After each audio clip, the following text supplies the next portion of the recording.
Have you ever felt smaller than you truly are? Have you ever said yes when your heart screamed no, just to keep the peace? Have you ever watched someone else take the risk you were too afraid to take, and felt something inside you quietly break? If any of that sounds familiar, this story is for you. It is for anyone who has spent years shrinking themselves to fit into other people's expectations. Stay with me until the end, because this story carries a lesson that might change the way you see your own fear.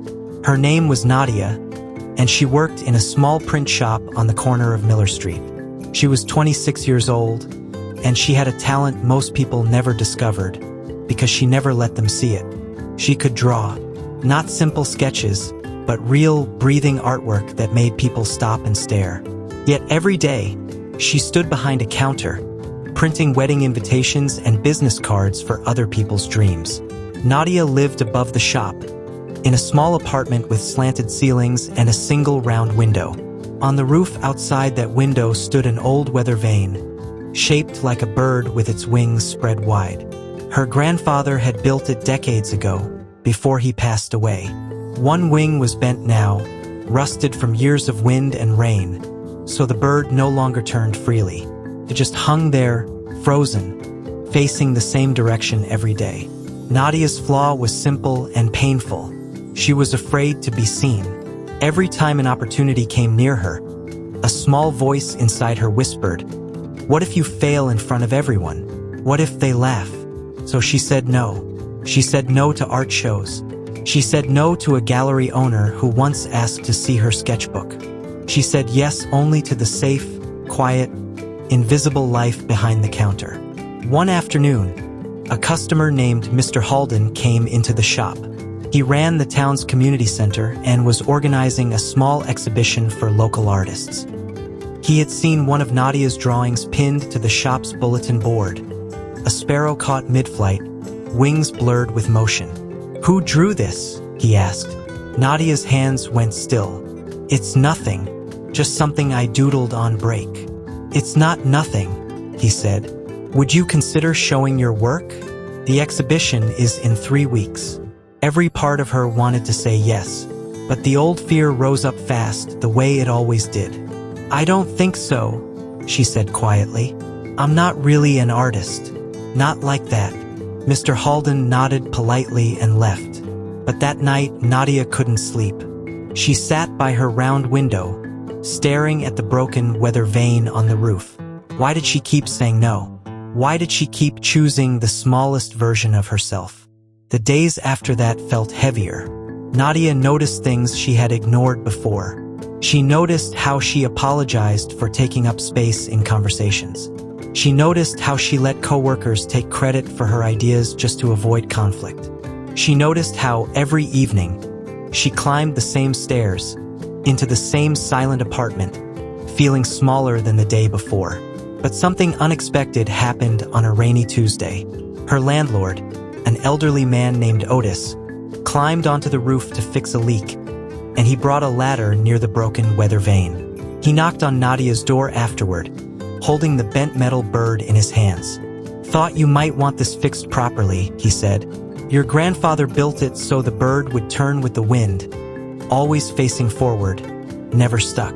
Somewhere along the way it got bent and stopped turning. Shame to leave it that way."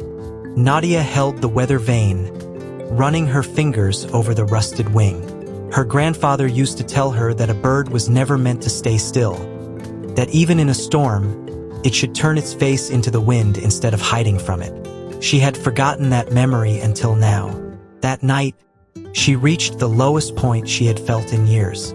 She sat on her floor, surrounded by old sketchbooks she had never shown anyone, and she cried.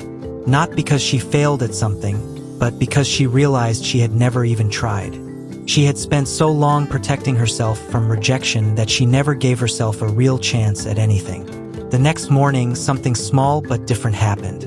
Nadia picked up the phone and called the community center. Her voice shook as she asked if the invitation was still open. Mr. Halden said yes without hesitation. Over the next 3 weeks, Nadia worked on her drawings every night after closing the shop. Her hands ached, her eyes grew tired, but for the first time in years, she felt something close to joy. She fixed the bent wing of the weather vane herself, bending the metal carefully back into shape, and placed it on the roof so it could finally turn again. On the night of the exhibition, Nadia stood beside her drawings, her heart pounding so hard she could feel it in her throat. Strangers stopped. They studied her work. One woman said Nadia's sparrow drawing reminded her of her late mother, and she began to cry. A young boy asked if he could learn to draw birds like that someday. Nadia realized, standing there, that hiding had never protected her from pain. It had only protected her from being fully alive. What happened next surprised even Nadia herself. Mr. Halden offered her a small corner of the community center to teach a weekly art class. She said yes. If you have been hiding behind counters, behind quiet corners, behind the safety of never trying, ask yourself honestly, are you soaring like an eagle, facing the wind and rising with it? Or are you hiding like prey, frozen and small, waiting for danger that may never come? Fear will always whisper that hiding is safer. But a life spent hiding is not truly a life lived at all.